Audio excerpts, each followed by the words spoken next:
আসসালামু আলাইকুম। আপনারা মবের বিষয়ে যে রূপ ব্যাখ্যা দিচ্ছেন বা সরকার যে রূপ ব্যাখ্যা দিতে চায়, আসলে মবের ব্যাখ্যা কি ঠিক সেই রকম?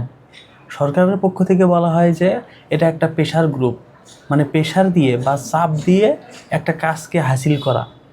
এইরকম অন্তর্বর্তী সরকারের পর মানে 200-300-র মতো আন্দোলন হয়েছে। তারা কি সবাই মব করেছে?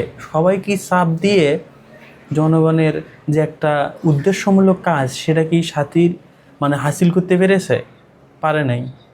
মানে আমি একটা জিনিস ভাঙবো, আমি একটা জিনিসের হরিলুট করব, আগুন জ্বালাই দিব, সেটাকে আবার মব বললেও দোষ।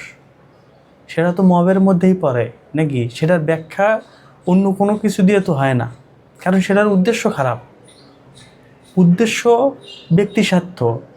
আমি একটা জিনিসকে হরিলুট করে নিজের স্বার্থে কাজে লাগাইতেছি, তাহলে তো সেটার উদ্দেশ্য খারাপ, কারণ জিনিসটা তো আমার না, জিনিসটা তো রাষ্ট্রের, জিনিসটা তো মালিকানাধীন, অন্য জনের মালিকে চলে। তাহলে সেটা মব বলা যাবে না কেন? 2024-এর 5ই আগস্টে যেটা হয়েছে সেটাকে মব না বললেও চলে, কারণ সেটার উদ্দেশ্য ছিল আলাদা। কিন্তু যেগুলো হলিলুট হয়েছে সেগুলো অবশ্যই মবের মধ্যেই পড়ে। এই গণভবনে বলেন, গণভবনের যে আসবাবপত্র, আনুষঙ্গিক যে জিনিসগুলো ছিল সেগুলো কি মবের ভিতরে পড়ে না? কারণ সেগুলো তো রাষ্ট্রের সম্পদ, সেগুলো তো ভেঙে চুরে সকলেই নিয়ে গেছে, কারণ সেগুলো জনগণের টাকায় না, জনগণের টাকায় কেনা, কিন্তু সেগুলো তো রাষ্ট্রের জিনিস, রাষ্ট্রের লিখিত সম্পদ। এগুলো তো মবের ভিতরেই পড়ে। এখন আপনি মবের ব্যাখ্যা যেভাবেই দেন, ডক্টর তাজুল ইসলাম বলেছেন যে মব আর বিচারের রক্ষা নাকি এক না। মানে আমি যদি মব করি তাহলে কিন্তু এটা বিচারিকভাবে মবের আওতায় পড়বে না, মানে বিচারের আওতায় পড়বে না। এর মানে কি? সরকার একদিকে বলতেছে যে এটা প্রেশার গ্রুপ, চাপ দিয়ে একটা কাজকে হাসিল করা, কাজটার উদ্দেশ্য এখন ভালো হোক আর মন্দ হোক, আমার কাজটা হলেই হলো, আমার ব্যক্তি স্বার্থ হলেই হলো। তার মানে এটা মবের ভিতরে পড়ে।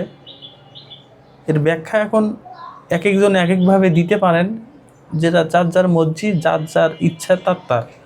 কিন্তু মবকে আসলেই মব বলাটা দরকার, কারণ দেশের বিশৃঙ্খলা বা শৃঙ্খলার স্বার্থে মবকে অবশ্যই মব বলতে হবে, এবং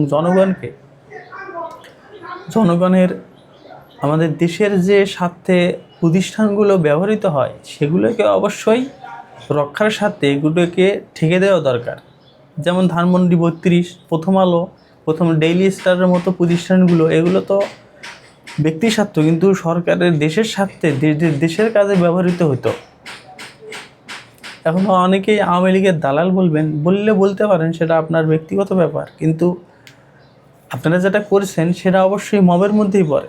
এখানে আনুষঙ্গিক বিষয়ে কোনো ব্যাখ্যা দেওয়ার সুযোগ নেই, যেখানে বিতর্ক করারও সুযোগ নাই, কারণ সেটা রাষ্ট্রের ক্ষতি, ব্যক্তির স্বার্থের তো ক্ষতি, দলেরও ক্ষতি, কিন্তু সেটা মবে। এখন সেটা একটা হোক আর দুটা হোক আর পাঁচটা হোক, কারণ সেটা জনগণের ক্ষতি প্লাস দেশেরও ক্ষতি।